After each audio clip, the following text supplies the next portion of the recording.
Richo, thank you. There was a moment earlier that I just want to clear something up when John mentioned that I was chair of selectors and then mentioned that I was also inducted. I wasn't chair of selectors when I was inducted. I just wanted to sort that out before we start. I wouldn't have voted for myself, that's for sure. And John's also told me, Dawn, I hope that, I'm not going to question the chair. It's 67 years to the day that you won your first Olympic gold medal here in Melbourne in 1956, so on December the 1st. Thank you, John. It came from that direction. What an honour to be talking about Tim today.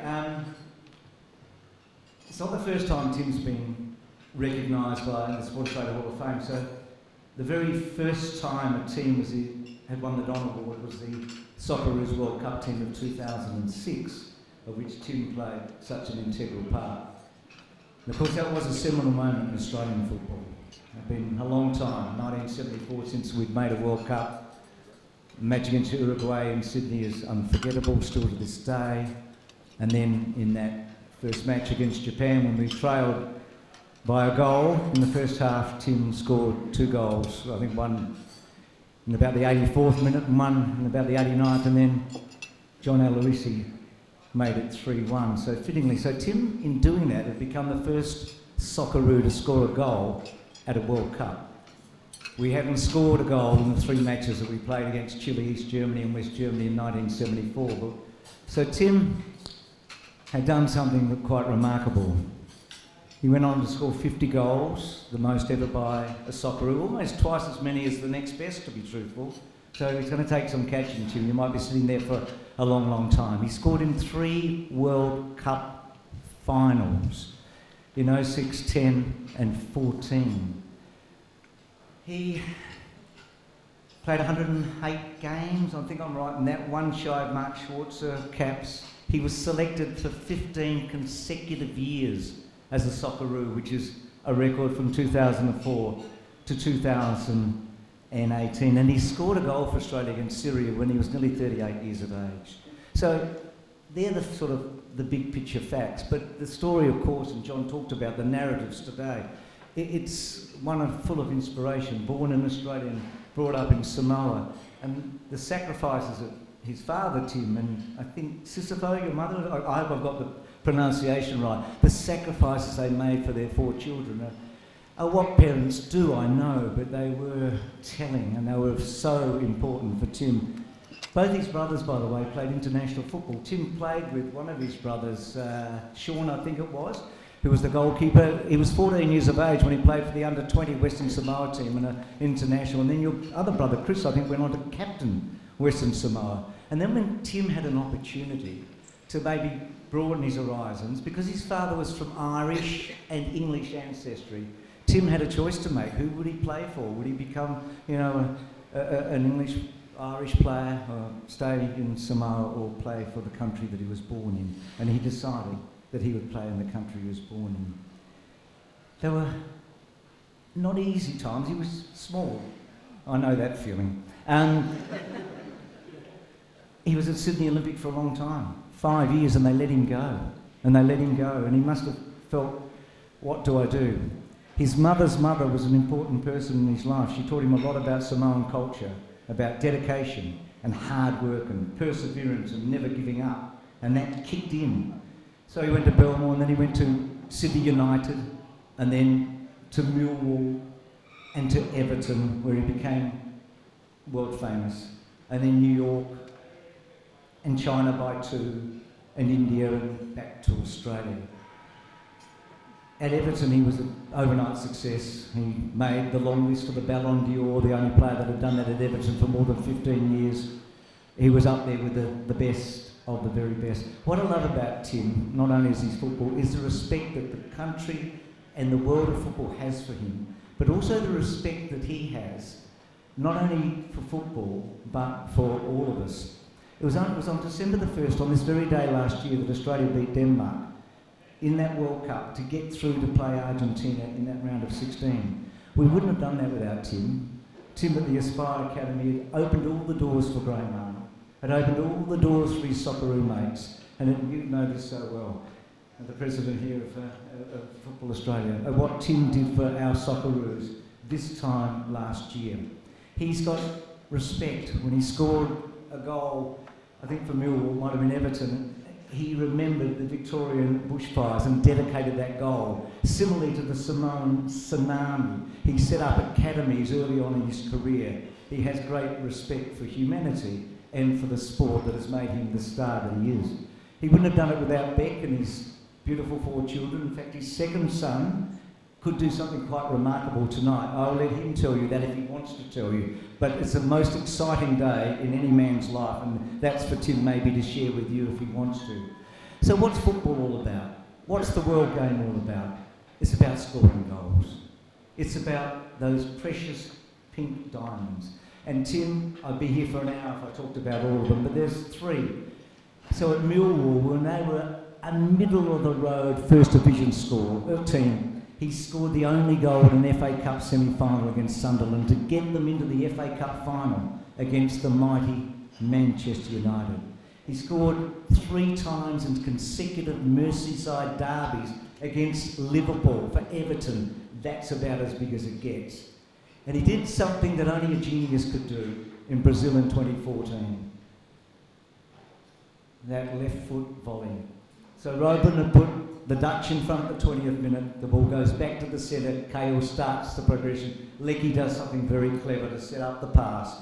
The pass comes in and Tim scores a goal that is as good as it ever gets. Rally Rasic, you mentioned him earlier, John. He was onto it early. He declared Tim Australia's greatest footballer. I don't know if Tim's the most talented, the most gifted, but he is our greatest footballer, male footballer. He is our greatest Socceroo.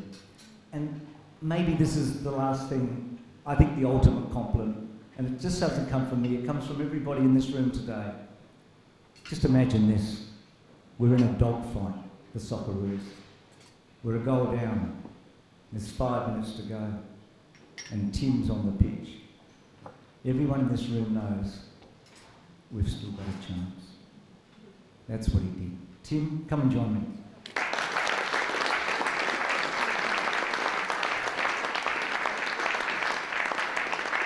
It is humbling, isn't it? I mean, when you look around the room today, thank you. Thank you for everything you've done and continue to do for Australian sport and I think humanity. Tim Cahill, ladies and gentlemen, inducted into the Sport Australia Hall of Fame. Firstly, thank you to everyone for being in the room. It's difficult because now it becomes quite emotional because listening, you don't really know what you've done as a footballer. It was 22 years as a professional footballer. You spoke about the start, and the start's important because my parents, mother's from Samoa, dad's from England. We rented all our lives, we went on this journey together, brothers, sisters, and the sacrifices that they made at the start. I call it the beautiful scar. Because why? If you don't have a why, then you can't get to where I'm standing today. And that's seeing your mum wake up, go to work, come home, go to work.